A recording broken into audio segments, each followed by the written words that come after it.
So does it feel like the first half of the year just kind of vanished? Well, don't worry. You don't have to write off the next 6 months. We're about to break down Iman Gaji's 5-step process that's designed for a complete mid-year turnaround. It's a simple question, right? But man, it can hit hard. We're at that critical midpoint of the year. It's time to take a real, honest look and see if the reality of your year is mashing up with that vision you had back in January. Oof, that's a tough pill to swallow, isn't it? But Gaji's point is razor sharp. It's not about how busy you felt. It's all about the concrete actions you actually took. And if you're drawing a blank, well, that's the exact problem we're here to solve today. Okay, so if that quote really resonated with you, you're probably feeling a little stuck, maybe even frustrated. Let's diagnose why that is. Turns out it often comes down to one fundamental mistake in how we set our goals in the first place. And here it is. This is the root of the problem. The main culprit Ghazi identifies is what he calls result-oriented goals. You know the ones, things like make $10,000 a month or get in shape. They sound awesome and ambitious, but their vagueness is exactly what keeps you stuck. This slide says it all, really. A goal without a plan is pretty much just a wish.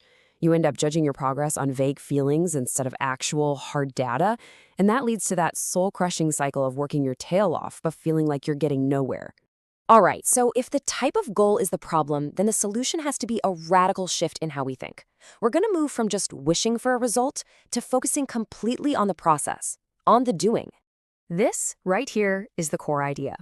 You stop obsessing over the finish line, and instead you become absolutely obsessed with the daily and weekly actions that you can actually control. The magic here is that if you nail the process, the result becomes an almost inevitable byproduct. This is the difference in a nutshell. I mean, get in shape is so vague. How do you even know when you've done it? But complete 220 weightlifting sessions, that's a concrete, measurable target. You either did the workout or you didn't. There's zero ambiguity there. So we've got this new framework for setting goals. Awesome. But what actions should we actually be focusing on? Well, the next step is choosing a specific high-income skill, the vehicle, as Gaji calls it, that's going to drive you toward your destination. Now, according to Gaji, you don't just pick a skill out of a hat. You've got to evaluate it based on these 4 critical parameters to find the one that's the right fit for you. It's about making a strategic choice, not just taking a wild guess. And here's that strategic filter in action.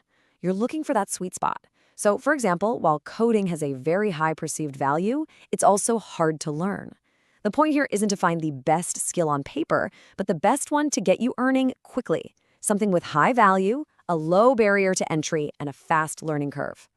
So after running through that analysis, these are the 3 skills that really come out on top: copywriting, sales, and e-commerce. For someone starting from scratch who wants to see real results in the next 6 months, these represent that ideal balance. Okay, now that we've zeroed in on the skills, we can build those powerful, action-based goals we were talking about. This is where all the theory gets real and turns into a concrete, day-to-day plan.